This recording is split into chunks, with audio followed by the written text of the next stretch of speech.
Yo! So I thought I'd create an Arcane inspired character just to see if I can get as close as I can to look as cool as it does in the show.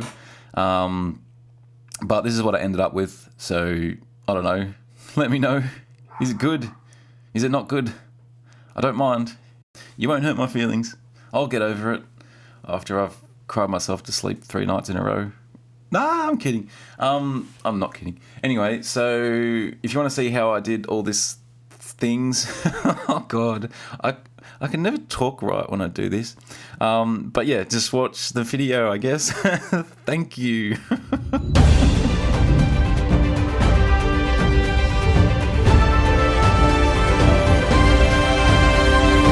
So starting in ZBrush, I'm just going to use some Z spheres to make some sort of mesh, and then I want to block out the form using a similar workflow to George Zakey. So if you go check out his stuff on ArtStation, you can see some really cool examples of that.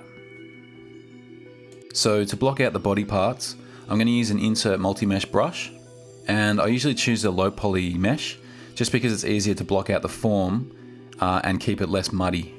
And I'm pretty much just moving them around and sculpting them into place. I'm also keeping each mesh as its own subtool. I just find it's a little bit easier to manage, especially in this early stage. Obviously this character is inspired by, so it's not a character from the show, but I did take inspiration from Victor and Vander and Vi, so all the V's, all the V's. I probably went a little bit overboard on the stylization, but yeah, it's done now. So I want to adjust the arms a little bit, so I'm going to enable the move all subtools mode, and that'll allow me to move only the subtools I have selected. Now I'm happy with the basic block, so I want to resort to a polygroup workflow. So I'm going to merge all the subtools down to one. Then I'll divide it so it's smoother, and auto group the polys, then give it a mirror. Now I'll just keep refining in polygroup mode. If you hold Control and Shift, then tap a polygroup.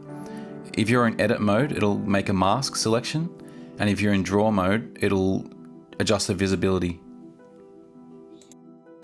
Here I'm just splitting the hands and the head as different subtools, just to make it easier to work with.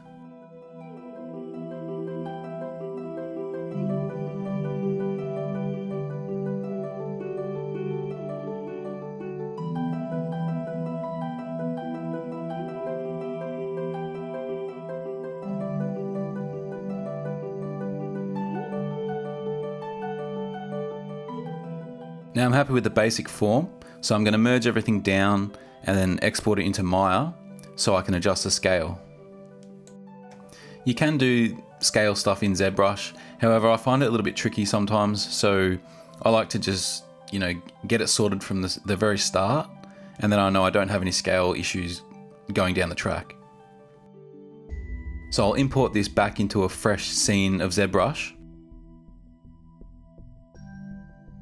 Then I'll split the head as a separate subtool so I can work on that isolated.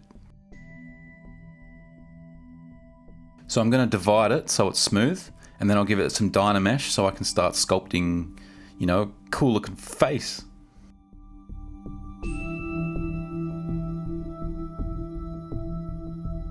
It definitely does not look cool at this point. Sculpting's funny, well it is with me anyway. I find things can just look really shit for a while, and then all of a sudden they just start looking good. It's weird. And when you do eyes, you want to make sure they're a separate subtool so they don't, become one with the head. And now I'm just going to keep refining and editing the sculpt until I'm happy with it. No crazy brushes. I usually just use the Move, Damn Standard, and the Mask brush a lot here.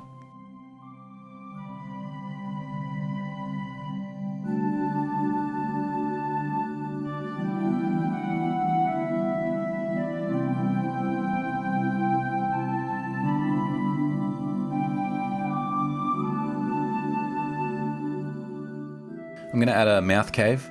So if you hold Control and Shift, you can select and isolate a bunch of vertices, making it easier to work on the inside of the head.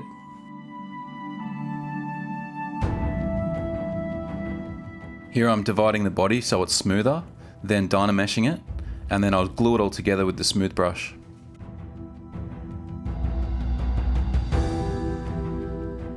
Now, before going too high in detail, I'm going to dynamesh the head and the ears to the body as well. And just keep refining the detail. The pinch brush is really good to add definition.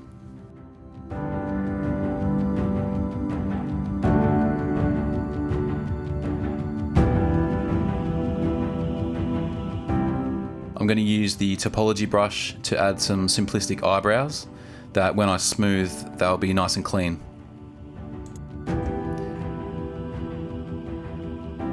Here I'm just blocking in a base shape for the hair, just to give me a guide to go off. And here's a technique I like to use for the hair, where I'm basically making a simplistic shape for a chunk of hair. Then I can apply the bend curve modifier and adjust the points into a better shape. And I just make sure I always duplicate the object, so I always start with a fresh shape. You can do other cool things with this modifier, like twist and taper as well. And now I just go through the extremely quick process of positioning all the hair strands. Fun!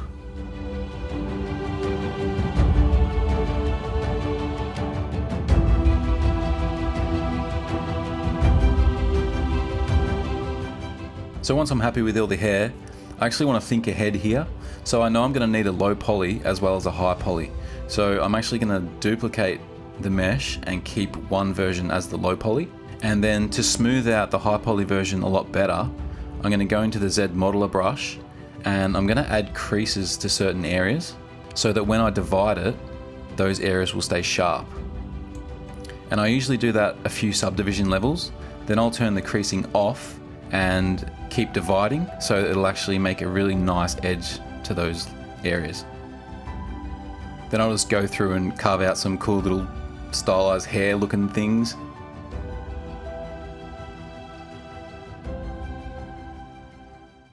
Advanced hair, yeah. Alright, so onto the clothes. For the pants, I'm gonna draw a mask of where I want the pants to be. Then I'll use the extract tool with 0 thickness to make a new subtool of those pants. Then I'm going to Z remesh it and enable half so that every time I Z remesh it, it'll reduce by half until I find a good subdivision level that I like. And I'm going to use the inflate deformer and then just tweak it so that it sits off the legs a bit. Then I want to add subdivision levels, but I want to crease the top and bottom edge loops so they don't shrink in. Now I'm going to use cloth dynamics just to get a good base. But I'm going to make sure I pin the top and bottom of the pants so they stay where they are. Then I'll just refine some folds and things like that by hand.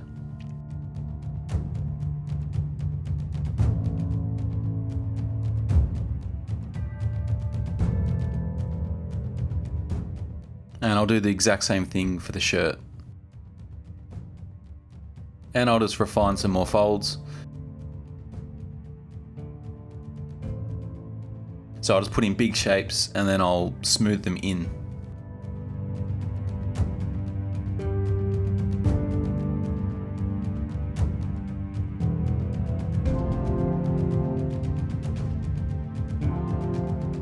And same thing for the jacket. Although sometimes you have to go into the ZModeler brush and just fix up some topology issues that the Z remesher didn't do very well.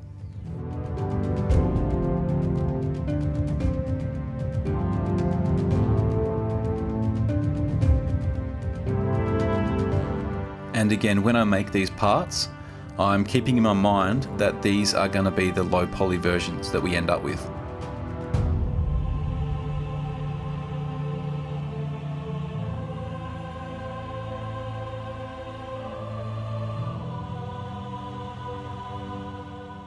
And here I'm just refining this area with the ZModeler, just so it smooths a little bit better.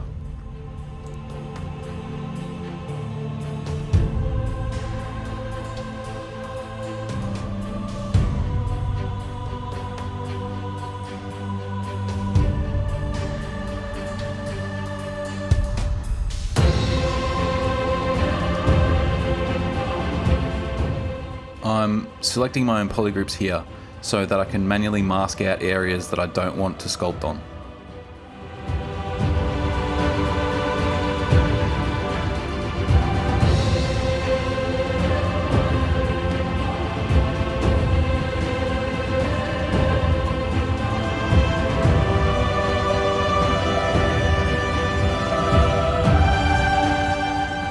Take off your pants and jacket, baby. Buttons. Now here I'm just using a technique to place an insert multi-mesh brush along the entire border of my mesh. I won't explain every step, but at least now you know what to Google. And then I'll just manually move them and then mirror them. Mirror, mirror on the wall, who's the studiest stud of all? Not me, that's for sure. Here I'm just using the clip curve brush, so the bottom of the sole conforms to the shape. And just continuing to extract shapes, then Z remeshing and refining using the Z modeler tool. And again, I like to use dynamic subdivision to give it thickness. That way I can only focus on working on one side and it will keep a consistent thickness throughout.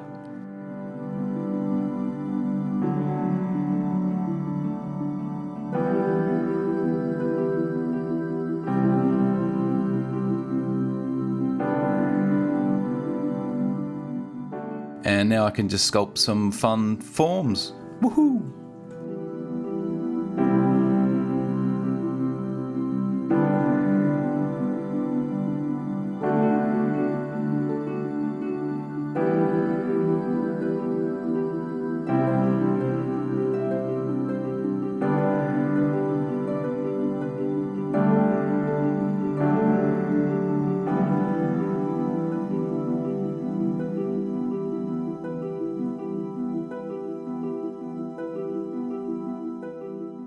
Alright, so for these gloves, I want a nice clean seam going down the side.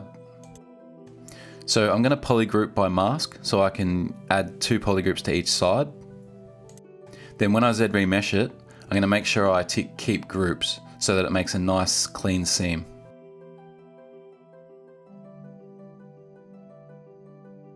This transpose cloth brush is really handy to add some really quick wrinkles. Now I'm just adding more edge loops along that nice seam.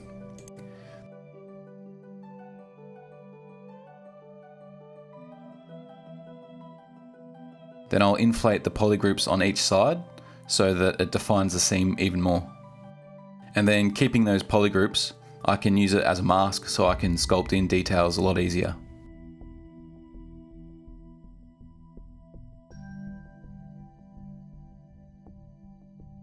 And again, dynamic subdiv for thickness.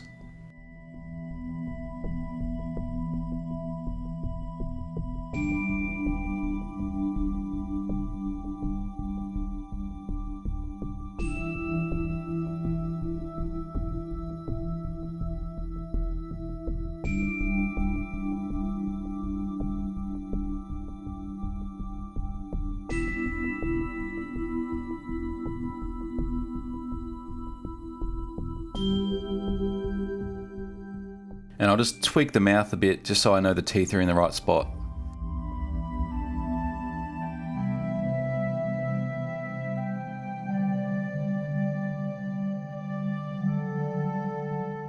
So most of my pieces are done, so now I want to clean up the body mesh. So I'll decimate it and then bring it into Maya so I can retopologize it manually. So I'm going to make it a live mesh. And now I can use the quad draw tool to literally draw in polygons. It's a long process, but I prefer to do this manually sometimes just because it allows me to choose exactly how I want the mesh to be, where I want the edge loops to be, and that sort of stuff. But I'll show the entire thing as a time lapse just so you can see every section that I'm doing.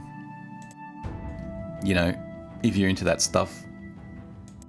And again, just trying to keep things quads as much as I can.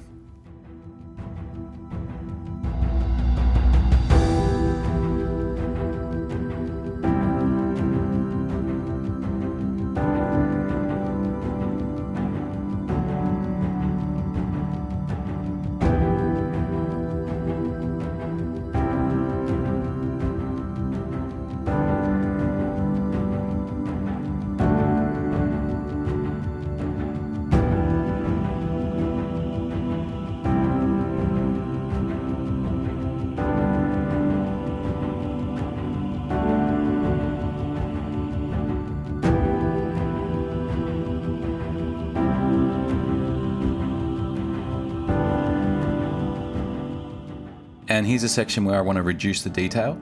So I want to go from 4 quads down to 2. So this is just how I like to do it, where you use like a little diamond pattern.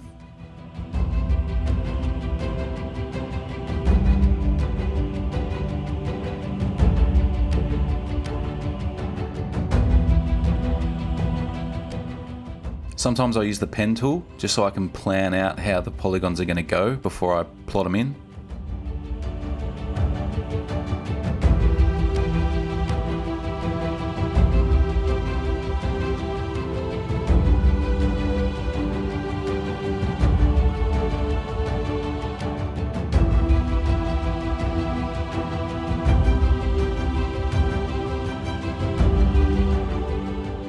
I'll also take this time to note that none of this process is by any means official. I actually don't know how they did their entire process. This is just my interpretation of it. So I'll be using a displacement map workflow, but this same technique would work with a sub D workflow as well. Using a sub D workflow, you just have to put in more supporting edge loops and model the low poly a little bit different, or add edge creases. But I've chosen to keep the low poly as clean as I can, so that's why I've chosen a displacement map workflow. There's pros and cons to both, but in my case, it doesn't really matter at this stage.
Here I like to choose all the center vertices, then move them out of the way, scale them in so they're flat, then I can zero them to the x-axis of the world. Then when I mirror it, I just know it's going to be, good. And I'm adding some more accurate eyes, just with some better quad topology at the front. So when I bring it back into ZBrush, I want to add subdivision levels, but I'm going to add some creases to certain areas just so when I subdivide it, it keeps those areas nice and crisp. For the last few subdivision levels, I'm actually going to turn creasing off so that it's not so sharp. Then I want to project the details from the high poly onto the low poly, but I don't want to project the details where the mouth and the eyes are because they're nice and clean at the moment. So I'm going to mask those areas out using polygroups. Now I can go through each subdivision level and project onto the high resolution mesh.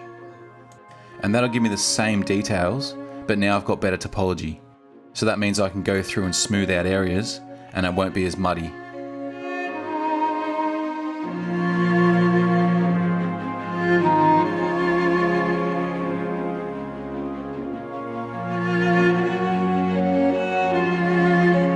Dynamic subdivision is good for thickness because it'll keep the thickness throughout. However, it has a downside, and that's that it doesn't actually lock it in. It's not part of the mesh. It's just trickery. So in this example, I'm going to duplicate the boot. Then on the lowest subdivision level, I'm going to apply the dynamic subdivision so that that thickness actually gets locked in.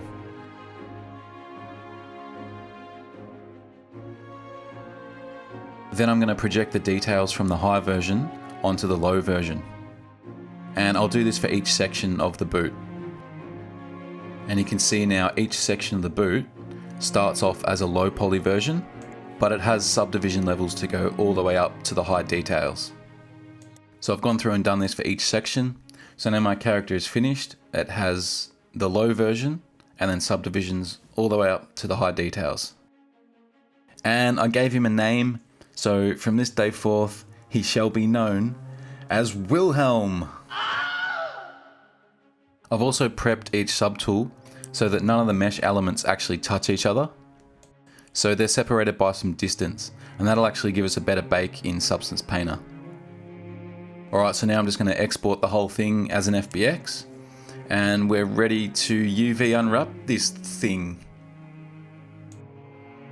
Alright, so essentially a UDIM workflow would be better, but to keep things simple, I'm just going to separate it into 3 texture sets, and I've just grouped them into different layers so that I'll be able to access them easier in Substance Painter, such as, you know, the eyes inside the head, for example.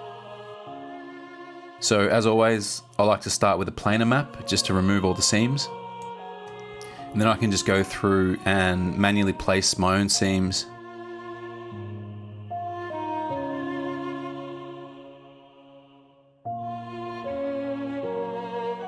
Then unfold and align all the shells how I want them.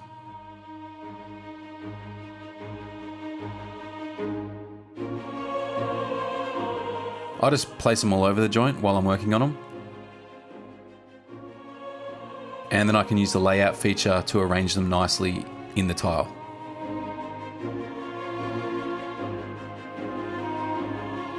Now I want these straps to be straight, however I can't just straighten it by default. So I'll manually select the borders and straighten them just to help it out a little bit.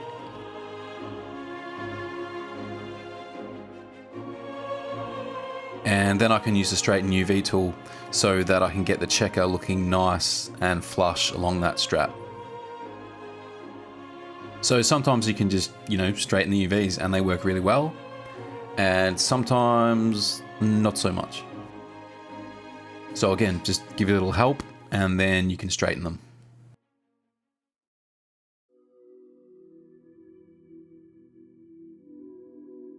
And on this boot you can see by default the checker's not aligning that well, but after I straighten the borders, the checker looks really nice and flush against the edges of the boot.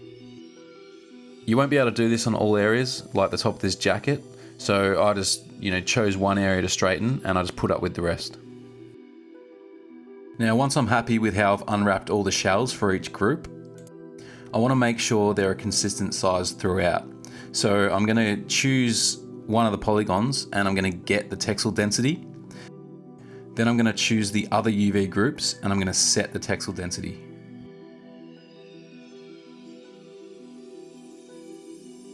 Now what I'm doing here is not always the best thing to do, but I'm doing it anyway. And I'm basically choosing all the interior pieces that I know won't be seen very much. And then I'm going to scale them down and rearrange my layout so that I can have more resolution on the focus pieces.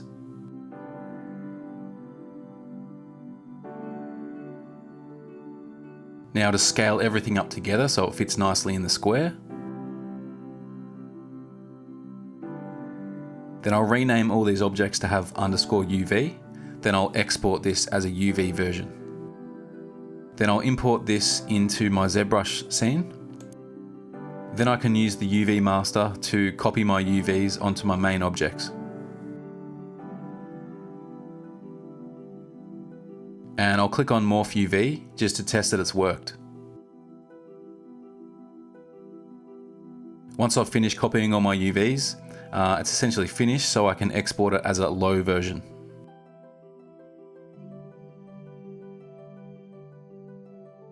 And while I'm here, I'm also going to create the displacement maps. So I'm going to make visible the same groups that I chose in Maya. Then I'll go to the multi-map exporter and choose displacement. And I want to merge all the visible subtools into the same displacement map.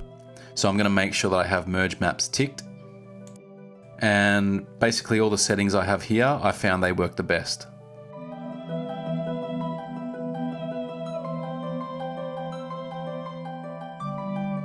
And I've gone through and done that for each group. So you can see here's all my 3 displacement maps. Back in Maya, I just want to test that these displacement maps actually work. So I'm creating a new AI standard surface material and applying it to each texture set.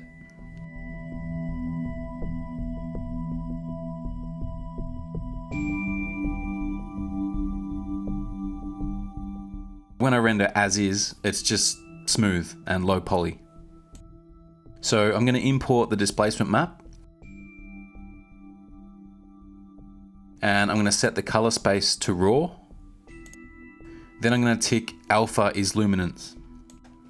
Now I'm adding a displacement map node and I'm just plugging the displacement map through into the shader. And I'll change the scalar 0 value to 0.5 to match what I exported from ZBrush. Now when I render, it's sort of there, but I need the same subdivision levels I had in ZBrush. So I'll go to my attributes and I'll change my subdivision to Cat Clark. And I'm going to change my subdivision levels to match what I had in ZBrush. ZBrush has 5 subdivision levels, but it starts at 1. However, Maya starts at 0, so I'm going to set mine all the way up to 4. And I'm going to set my UV smoothing to linear, so it doesn't freak out the mapping. And now I've got a nice render with displacement, so I can keep the low poly to work with and render out a high version. Woo!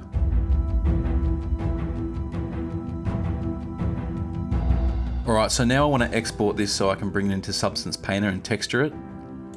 However, I'm actually going to export the subdivision level 2, just so it's a bit more accurate. I'm also going to go to the highest subdivision level and rename everything so it has underscore high. And then I'll export this as my high version.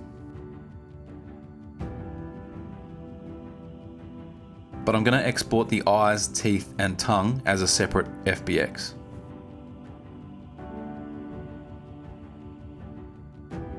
Now I'll bring the subdivision level 2 and the high version into Maya, and I'll recreate materials for each different texture group that I want. Now for both WODs, I'm going to move the eyes, teeth, and tongue out of the way, just so they're not influenced by any surrounding object. Then I'll export those high versions. And on my low version, I'll add a suffix of underscore low. Then I'll export this as my subdivision level 2. I'll import my subdivision level 2 into Substance Painter. Then I'll click on Bake, and in the high poly meshes, I'm going to import the high and the high extras.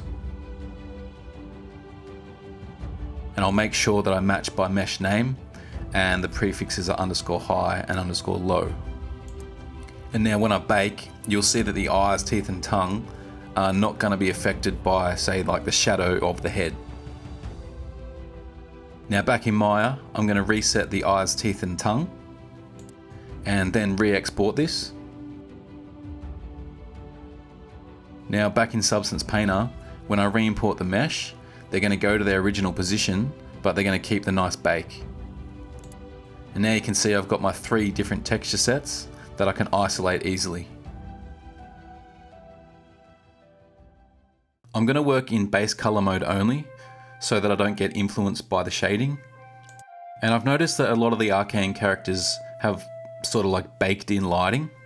So I'm going to add a baked light filter and just adjust some settings so that I have a nice overall light, not too harsh, not too not harsh. And then once I'm happy with it, I'll paste it to my other texture sets. Now I'm going to paint my eyes in first, just so that when I paint all the other objects, it looks a lot better. Doesn't look like it's, possessed. But nothing crazy here, just manual painting.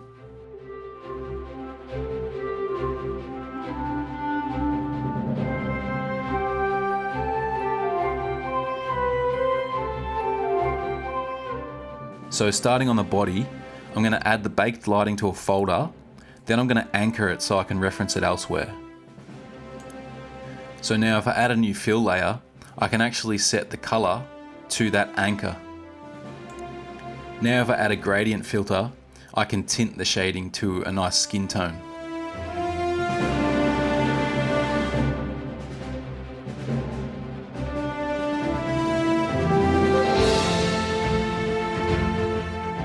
So now everything I add to the skin shading folder will be referenced everywhere I use that anchor. And what I'm basically doing is I'm working in grayscale.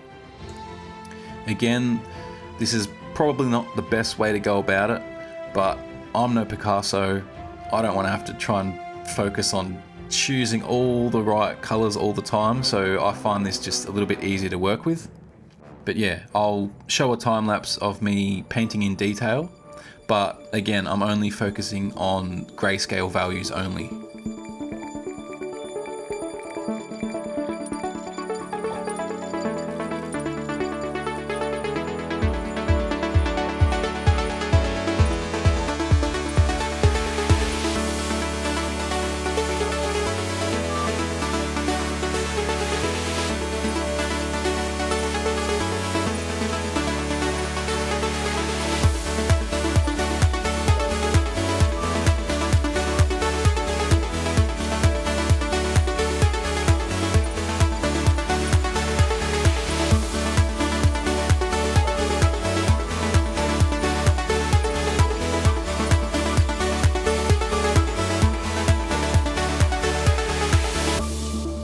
And I'll add new layers for the highlights being completely white, and the same thing for the little lines and detail, which will be completely black.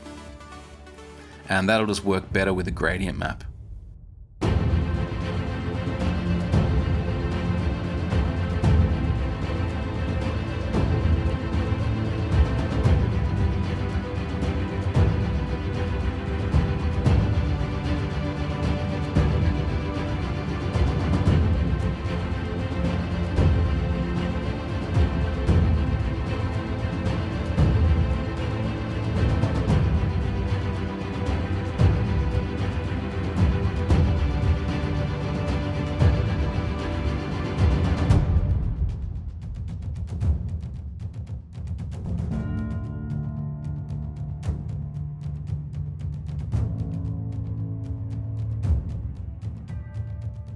And you can see how that gets tinted by the gradient map.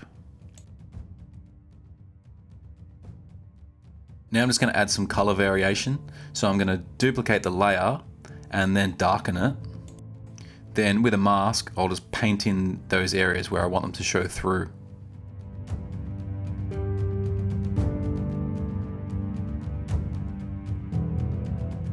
And I'll do the same exact process for the eyes and the lips.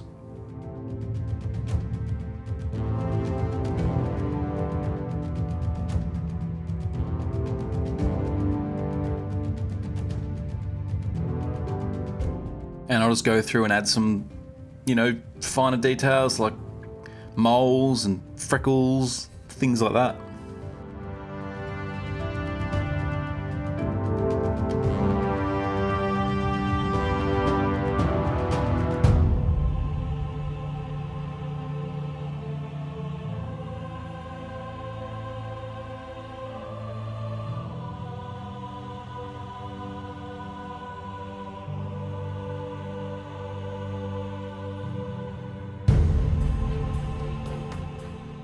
And this is essentially the same process for the entire character.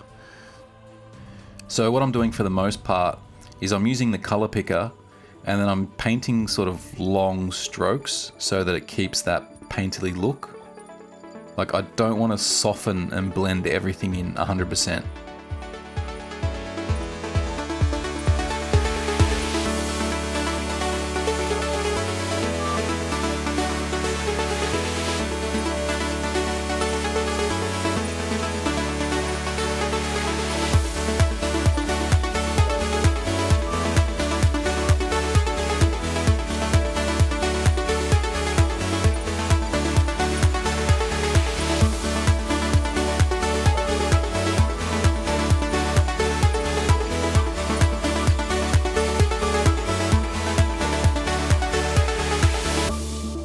And I've got to add this beast tattoo Totally inspired from Dusk Till Dawn. Yeah. Alright, and that's basically the character painted. Yeah. Now I want to test this character with animation, but I don't want to go too in depth in the whole rigging animation workflow because, you know, that's going to be a whole video on its own and it's going to blow this thing to like twice the length. So I'm going to use a few little shortcuts. The first one I'm going to use is AccuRIG, which is a cool little free tool to rig up your character really quick. So you pretty much just define where the joints need to go, and then it'll add the joints and automatically skin it for you, which is pretty cool. It's, you know, it's a decent job. It's not the best. You'll still have to go in and clean up the skinning, but it'll give you a good starting point. And it allows Wilhelm to get his daily dose of exercise, which is always a good thing.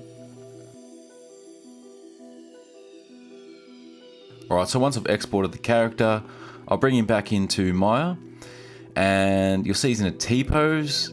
I also don't know what these things are, so I'm just going to delete them. And to bring him back to his original pose, I'm going to select the hierarchy of joints, then I'm going to go to Skin and choose Go to Bind Pose. And to quickly rig him up so I can animate him, I'm going to use another shortcut, which is mGear. So I'm going to download the mGear tools and install them into Maya, which is another free tool, which is really cool. That rhymed. By the pool. Stool. So now that I've got it installed, you can click on the shifter, go to Plebes, which sounds like some sort of sexual transmitted disease. And because I use AccuRIG, I'm going to choose the character creator template. Then I'll import the guides.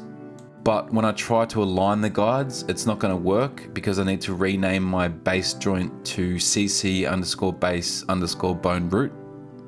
And once I've done that, I can align them, no worries.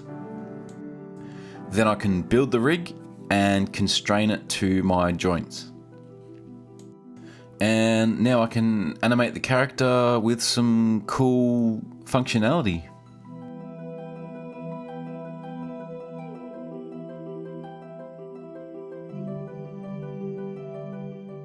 I also rigged up the face just using blend shapes and things like that. Again, I'm not going to show you the entire process because I want to make the video short, but if you are interested to see how I did all this, feel free to leave a comment and maybe I'll make a video in the future about all the animation based things. So to demo the character actually doing something, I downloaded this animation which was called Drink. You know, it's pretty cool, but it's not perfect. So I basically remapped it to my rig, then I reanimated it to do what I wanted the character to do, which was basically pick something up. I know, peak creativity at its best. And I want to put this character in a backdrop, so I downloaded this fantasy pack from Conrad Justin, which is pretty cool. Then I just basically, you know, moved it all around to be in the right spot. Then I gave the scene some very simplistic lighting. It's not using global illumination, so that it's only really catching the light. And that's so it keeps that stylized feel of the Arcane world. And because I know that the Arcane characters are usually composited over hand-painted backgrounds, I wanted to keep a similar workflow, so I rendered out the character as a separate pass using AOVs and merging it into an EXR file. So to do this quickly, I used emission as the flat color, then a key light, which basically lights the character nice in the shot with shadows. Then I did the brightest light in the scene, which is the lamp. And lastly, the ambient light, which is from the gemstones in this case. So I'm going to composite everything together in Davinci Resolve. So I'll import the background first. And straight off the bat, it's not going to look right. That's because I rendered using ACES from Maya. So to fix this, I'm going to add an ACES transform node. and I'll set the input transform to ACES CG and the output transform to Rec 709. And now to look how it's supposed to. Now I'll import the character and I'll change the channels so it's just using emission for the flat color. Then I'll duplicate these and set it to key light. Then I'll add a Boolean node so I can multiply the key light over my flat color and adjust the opacity levels until I'm happy with the shadows.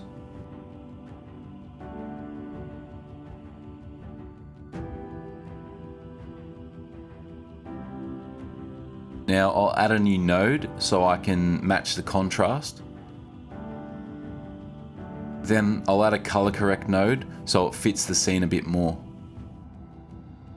Then I'll import my ambient light and I'll use a Boolean to merge it over the top of my scene, but I'll use the additive mode and adjust the opacity to my liking. And for the lamp, I'm actually going to add a background solid color.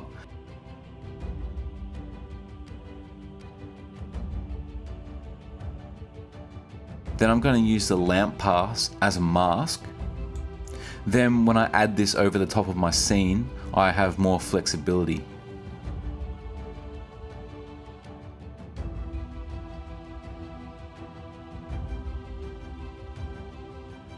And then lastly, I'm going to add a vignette to my scene, and it's done, baby! Woo! And that's pretty much it. So yeah, thank you for watching. I hope you enjoyed the process. And yeah, if you've made it this far, then you know, I've got a link down below so you can download the files, use it how you want, have a bit of fun with it. All I ask is that you know, be nice, give me credit, something like that. But yeah, what's left to say? I like cheese.